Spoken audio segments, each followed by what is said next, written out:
Fala galera, Felipe Investe aqui e hoje eu vou falar dos 5 erros que todo mundo já cometeu investindo em bolsa. Primeiro erro, galera, é só olhar o dividend yield. É o erro crucial que a maioria dos investidores cometem. Por exemplo aqui, no HCTR, o dividend yield dele é anualizado, ou seja, mais de 1% ao mês. Porém, ele vem com um desconto gigantesco no PVP e ele é um fundo que teve uma variação negativa, mostrando que algum problema ocorreu nesse fundo para ele estar tão descontado. Se a gente fosse olhar só para o PVP, ia ser um ativo super atraente para a gente estar colocando na nossa carteira.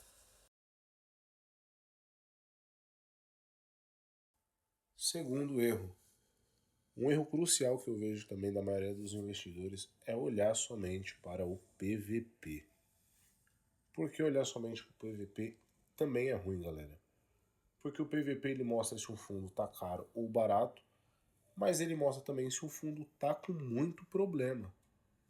Então, quando um fundo é bom e está muito barato, a gente tem que analisar o porquê esse fundo está barato ou o que aconteceu para esse fundo estar barato.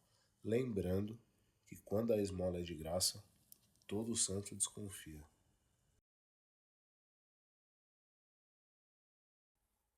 Terceiro erro, diversificação da carteira, galera. Eu vejo muitos investidores investindo em apenas um ou dois ativos e não diversifica ela ao todo. Aqui eu usei um exemplo no Investidor 10. Claro que eu não tenho esses fundos nem nada, só coloquei de forma didático, mas dá para ver que ele está bem diversificado e bem variado por setores, ou seja, se algum setor der problema, tem um outro que vai cobrir. Aí são fundos e segmentos que não se conversam, como por exemplo, um não depende do outro. Shopping não tem nada a ver com papel, papel não tem nada a ver com logística. Então, quanto mais diversificação por segmento, é melhor porque vai proteger o nosso patrimônio de algumas crises que a gente pode aí estar sofrendo no nosso Brasil.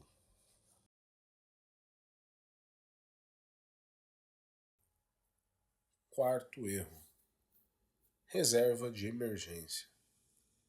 Esse é um erro que a maioria dos investidores cometem quando está iniciando, de não ter o hábito de guardar dinheiro ou na caixinha do Nubank ou no porquinho do Banco Inter. Ah, mas por que é bom ter a reserva de emergência? É bom porque se acontece propriamente uma emergência, a gente não precisa vender nossos ativos, seja eles fundos imobiliários, ações, BDRs, ETFs, enfim. Então a reserva de emergência serve para isso. Ela nos previne e nos deixa mais seguro de algo que possa acontecer, seja lá com a nossa saúde ou com algum parente nosso. Por exemplo, bate o carro e não tem de onde tirar o dinheiro para o conserto. O que vai acontecer? Então, por isso é importante a reserva de emergência. Quinto erro. O quinto erro é não estudar, galera. Quando a gente não estuda os ativos que a gente vai colocar na nossa carteira, seja eles... Então, galera, antes da gente escolher os ativos que vão compor a nossa carteira, temos que olhar o relatório gerencial. Como que eu faço isso? Eu venho aqui no site Status Invest, coloco o nome do fundo, nesse caso, por exemplo, o GARI 11, venho em comunicado e procuro o último relatório gerencial do mês que eu tô. Nesse caso, esse relatório gerencial saiu 6/8 de 2024. Venho, clico em abrir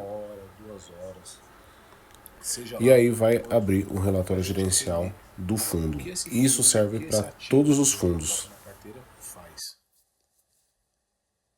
E aí, para você que ficou até aqui, temos mais 2 erros de bônus antes de você começar a investir, para você não ter medo de errar e tomar coragem e iniciar aí nos investimentos. Sexto erro.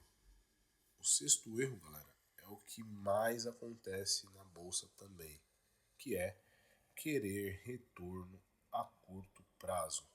A seguir eu vou mostrar um exemplo.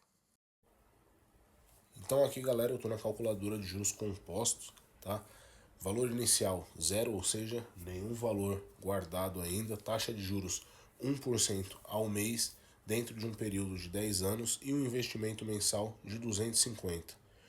O valor total final, R$ 57.509,67, sendo que do meu bolso total investido foram 30 mil e o total de juros foi de R$ 27.509,67. Ou seja, quanto maior for esse aporte, menos tempo eu vou demorar para alcançar minha liberdade financeira. E esse é o efeito dos juros compostos, a famosa bola de neve. Sétimo erro e último da nossa lista: seguir dicas de compra de ativos, seja eles qual for, galera. FIIs, BDRs, ETFs, ações, enfim. Por que é ruim a gente seguir dicas? Porque a gente tem que saber aonde a gente está colocando o nosso dinheiro, a gente tem que saber no que a gente está colocando o nosso dinheiro.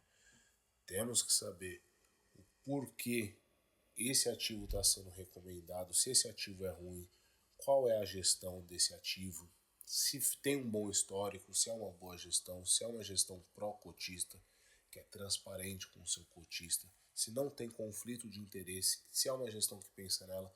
São N coisas. Como, por exemplo, a gente pega um fundo de recomendação, não sabe o que esse fundo faz nem para que serve. A gente coloca na nossa carteira. Se acaso esse fundo venha a cair, dá um problema nesse fundo e a cotação dele cai, o que vai acontecer com essa pessoa que comprou?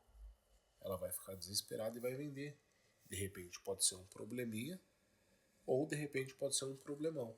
Então por isso a gente tem que pelo menos tirar meia hora, uma hora aí do nosso dia e estudar os nossos ativos que vão compor a nossa carteira.